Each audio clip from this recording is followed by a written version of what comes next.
finally I'm back to be able to make a video. So here we are. I know I said a few weeks. It's been a lot longer than a few weeks. My wife had to get surgery on her hip. That took a little bit of time, and also you know, this took longer than I expected, and also I did a lot of adjustments to a lot of things, so I'm just now getting around to making a video. So here we are.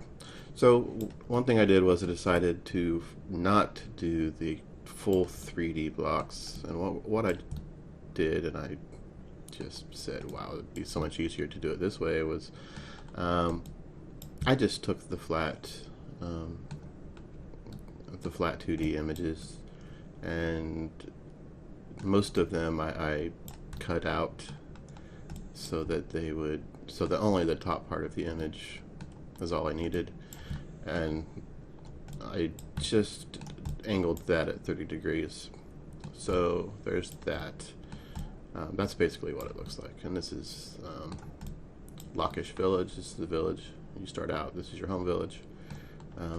Probably add some more to this, but yeah. So that's that. One thing I had to do as well was I had to make a new material for sprites that would cast shadows, and also just be an all-around good material for sprites. So that took a few days. Well, it took a little, maybe 3 days maybe, to get it just right. And I had to tweak it a little bit here and there, but so there's that. And then I redid the UI. There's nothing that you're going to be able to really see from this, but I used better text. So rather than using just the default text, I'm using something called Text Mesh Pro. So I had to go through and change all of those things, and I changed my dialogues, so now we don't get a big dialogue box at the bottom. It's just balloons above their heads. So there's that. And if you notice here, like this right here, the way these aren't flat or connected, this is further back on the z-axis. That's because of shadows. Excuse me. So really this is there so that when you're coming up here, things like that, shadows can be cast on this. So this is 2D, but the z-axis does make a difference when it comes to shadows. So we want to make sure, like for instance right here, so we have the ladder here. When you're climbing up the ladder, you want to be able to see the shadow, obviously, from when you're climbing up. Well, in order to do that, I had to bring this out a little bit so it's closer, so that the shadow will be there. And also, if it's too far back, the shadow will get a lot bigger, and it looks like, well, it looks like the ladder is really far away from this, and it's not supposed to look that way. So here's what we have now. Let me go ahead and zoom in here so it doesn't. So we've got, needless to say, I did a lot of work. I changed a lot of things. I had to go through and work on just things here and there. But so we have this now. It's looking good. This is definitely not done, but I think it looks good for right now. I need to move on. I need to get some other things done. And we have, I'll show you some other scenes. We have, this is called Frostbitten Peaks. And this is, okay, this is another zone we have. So yeah, and basically it did the same thing here. And as you can see, these don't need shadows. So and also we don't want them, don't want to cast shadows inadvertently, even though these don't have shadow cast on them. Sometimes they can get in the way of the sprites if they're like going through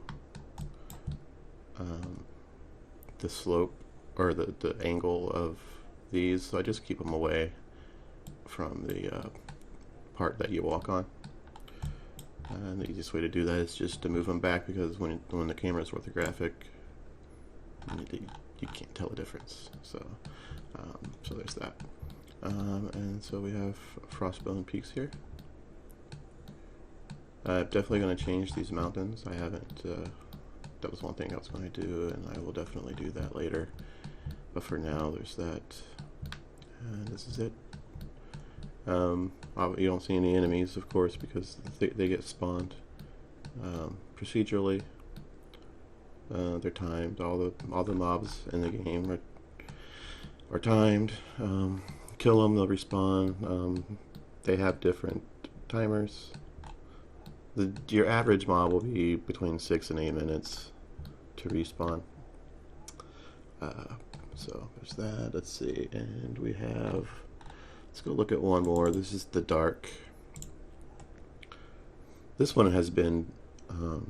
This was one of the first zones I ever did. So this one's been, for the most part, done for a long time. Just going to lighten it up here.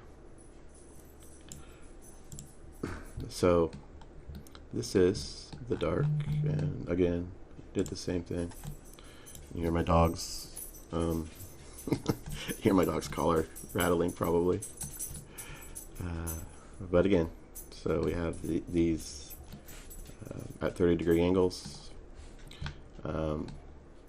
These pillars are offset on the Z-axis as well, because the character will walk in front of this one and behind this one. And the way the shader is set up, it needs to be done that way. It's very the shader has been very difficult. It's not an easy, thing to do, as far as getting it just right, and to cast shadows, receive light, and do the things you want it to do. You have to make a few adjustments to certain things, to certain elements, and I don't think that's a big thing to worry too much about. It's just, you just got to be careful and test and see what's going through. Like at first, he was walking in front of this one and he wasn't supposed to, and I was like, what's going on? I had to move it out. So there's that. But anyway, this is the dark, and it's a pretty I think it's a pretty neat zone. There's a boss over here. Name will be there. And there's a boss up here, many bosses. And then go there. There's an NPC here, Tipton. And zone outs. And as you can see, unfinished stuff, which is going to stay that way because you'll never see it. Unless I add something somewhere, like a secret area sort of thing. But here I need to add a little something that you die from if you fall off. That's just in case someone can somehow make it from a jump from there to there, because you're going to die here. But you never know. Maybe someone could make it from a jump. And that's it. So it's coming along nicely. And we have, let's see, there is a, well, I redid the home, your actual house that you can go into. That's been redone, so I think it looks a lot better now. And actually, it's a little bit creepier, I believe. Not that it's that creepy, but and again, this will probably change, especially if I'm able to get a real artist. But this is where you meet Balzac, who is, oh, there he is, Balzac. He is a spirit, ghost, whatever you want to call it.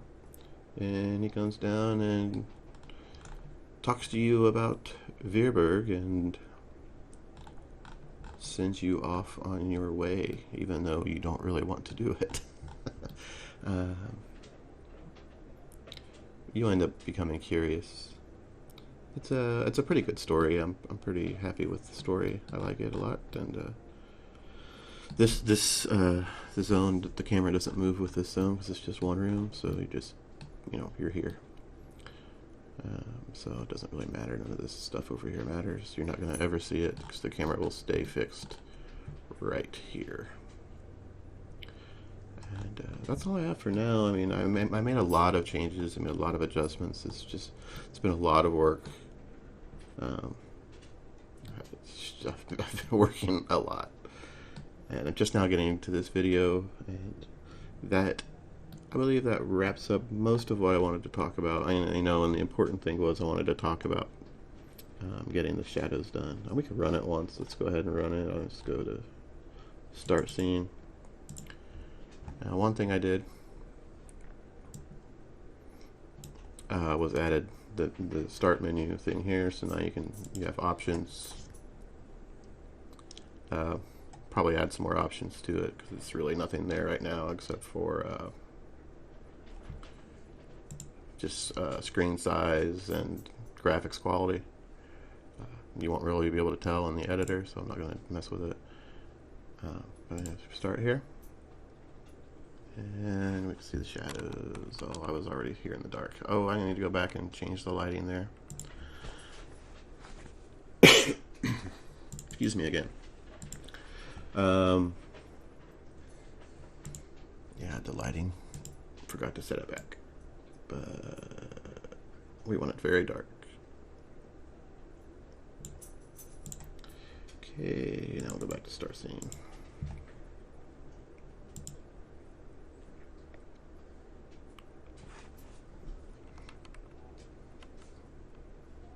And here we go.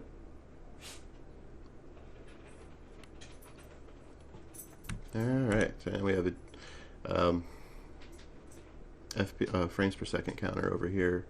The middle number is the current, that's the highest, and that's the lowest. It doesn't really matter. This computer is kind of older. I think I built it like 4 years ago, maybe 3 or 4. In any case. So, and the reason you're glowing is because you do a quick little talk with an NPC and it gives you something called a glow shard. So you can actually have a little bit of light around you. If you come in here beforehand, it'll be like, nah, you die. Of course, I gave myself powerful weapons, but oh, I got a bag. Now see, that was lucky. That was very lucky because normally that bag is a very low drop rate on regular mobs. And that's it. So yeah, you can see here there's your bags. Well, I need to be able to click through that. That's not going to be good. So here's a problem. See things like this happen. Okay, come up. So now I can't click through this, and the bag, to move the bag, I have to click on that. So but what I can do is, let's see, let's close this. Bring up the, this is the quest tracker. So I can just close that, and then no quest to track. They'll still be here if you want to look at them. So you can turn the quests on and off, track them. We'll just leave it off in any case. So we already have that. Yeah, what's going on? See, I'm having issues with. I had an issue with bags. That was one thing that was an issue.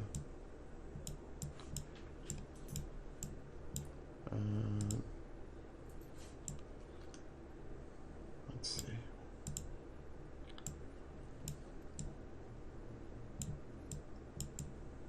Something's blocking it. There we go. Anyway, I've had issues with bags. Bags are really hard to deal with. In any case, so that's that. What is going on? blocking. This is something in my UI blocking. Anyway, so yeah, so I still have things to work on. The inventory hasn't been a problem. It's bags and inventory has been an issue, and I'm not sure. I think it might be my save system. It does have to uses that to determine how many slots you have and things like that. So, but that's something I still need to work on.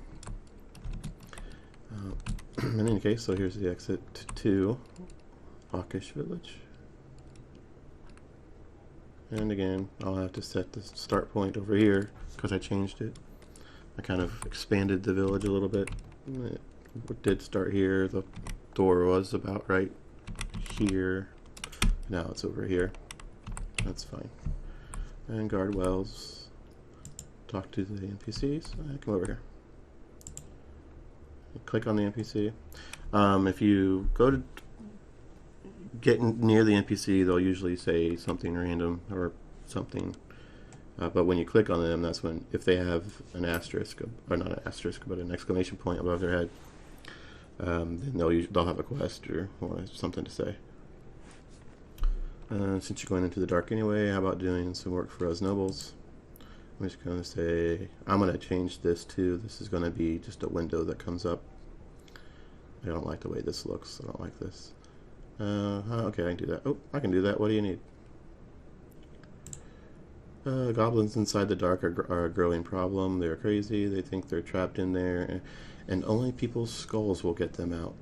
We need to thin them out a little so people can travel through. If you kill 10 goblins in there, it will be a big help, and we'd reward you with 20 gold pieces.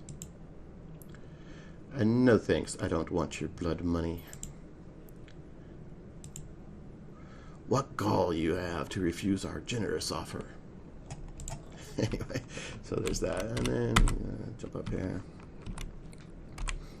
I wish I could do something about the ladder climbing, but there's just, I would have to go through, and I'm not an artist. Now if I can get an artist, that would be great. I could have him turn completely with his back facing to climb the ladder, but for now that looks okay. And there's Egbert the Drunk. And I believe that's it for now. So still some things to work on, but it's, all in all, it's looking pretty good. Pretty happy right now with it. And I'll get back to work, and hopefully you guys enjoyed this video, and hopefully you will want to play the game when it's finished. Thank you.